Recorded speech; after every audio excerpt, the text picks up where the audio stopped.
Good morning students. आज फिर हम ले रहे हैं केस बेस्ड क्वेश्चन।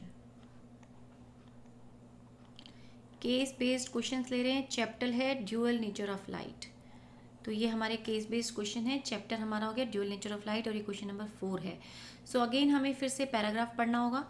पैराग्राफ में जो हाईलाइटेड पॉइंट्स है मैं वो बता देती हूँ। ये यहाँ पर बता रहे हैं हमें कि कोई भी जो इलेक्ट्रॉन्स होते हैं वो मेटल के अंदर तो फ्री होते हैं फॉर मूवमेंट के लिए, लेकिन मेटल से बाहर नहीं आ सकते।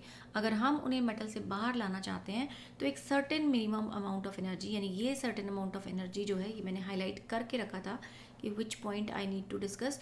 तो ये सर्टेन अमाउंट ऑफ एनर्जी हमें देनी पड़ती है in the form of work function, और उसके बाद ही इलेक्ट्रॉन जो है मेटल सरफेस से बाहर आते हैं।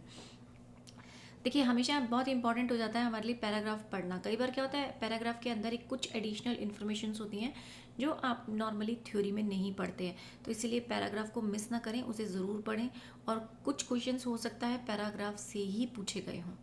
तो यहाँ हमने पैराग्राफ तो पढ़ लिया है, समझ लिया है। यहाँ एक लास्ट लाइन में इन्होंने डेफिनेशन बताया है। इट इज़ डिनोट, यानी जो एनर्जी चाहिए होती है, जो वर्क फंक्शन चाहिए होता है, उसको हम किस में डिनोट करते हैं, इलेक्ट्रॉन वोल्ट में। एंड देन फाइनली उन्होंने 1 इलेक्ट्रॉन वोल्ट को भी डिफाइन किया है।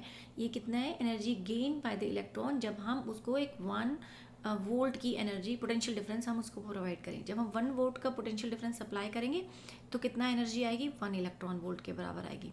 ओके, सो अब हम बात करते हैं क्वेश्चंस की। तो क्वेश्चन नंबर 1 देखें। क्वेश्चन नंबर 1 में कहता है, does the size of the atom affect the value of work function. So yes, of course, जितने बड़े साइज का एटम होगा उतना ही कम अमाउंट ऑफ एनर्जी हमें चाहिए, उसकी उतनी ही वीक आयनाइजेशन पोटेंशियल होगी, उतना कम वर्क फंक्शन हमें चाहिए होगा उसको इलेक्ट्रॉन को बाहर निकालने के लिए। सो साइज डेफिनेटली इफेक्ट करता है, तो इसलिए आंसर हो गया येस। क्वेश्चन नंबर 2 देखिए, from which of the type of the metal emission electron emission would be easier. तो आंसर इसका मैं दे देती हूँ, ये है सीजियम। और उसका रीज़न क्या है, क्योंकि वही जो हमने कहा कि वर्क फंक्शन। सो सीजियम के अंदर हमें लेस वर्क फंक्शन चाहिए होता है, 2.1 इलेक्ट्रॉन वोल्ट के आसपास चाहिए होता है। और या ये भी कह सकते हो आप कि इसकी जो आयनाइजेशन पोटेंशियल होती है काफ़ी लेस होती है, जबकि पोटेशियम, सोडियम, कैल्शियम, इन सब के को लार्ज आयनाइजेशन पोटेंशियल चाहिए होता है, यानी कि large amount of work function चाहिए होता है इलेक्ट्रॉन को इजेक्ट करने के लिए, इमिट करने के लिए बाहर। सो सीजियम हेल्पफुल होता है। और सीजियम ना फंक्शन क्या होता है इसका, हीट को ये किस में कन्वर्ट करता है, इलेक्ट्रिकल एनर्जी में मेनली कन्वर्ट करता है। ऐसे मेनली डिवाइसेस में यूज़ होता है ये। अब अगला क्वेश्चन देख लेते हैं। The work function would depend upon the following. तो वर्क फंक्शन इन सब में किस पर डिपेंड करता है, देखें। It depends upon the material of the metal, temperature, the nature of the surface. So ये सभी पर डिपेंड करेगा, ऑल 3 ऑफ देम, यानी 4 जो है इसका ऑल ऑफ देम ऑप्शन होगा।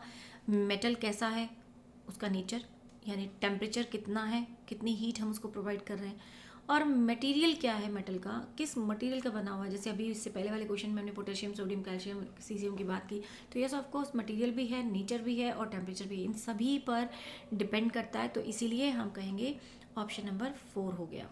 Work function of a platinum is highest 5.6 and the least for the caesium.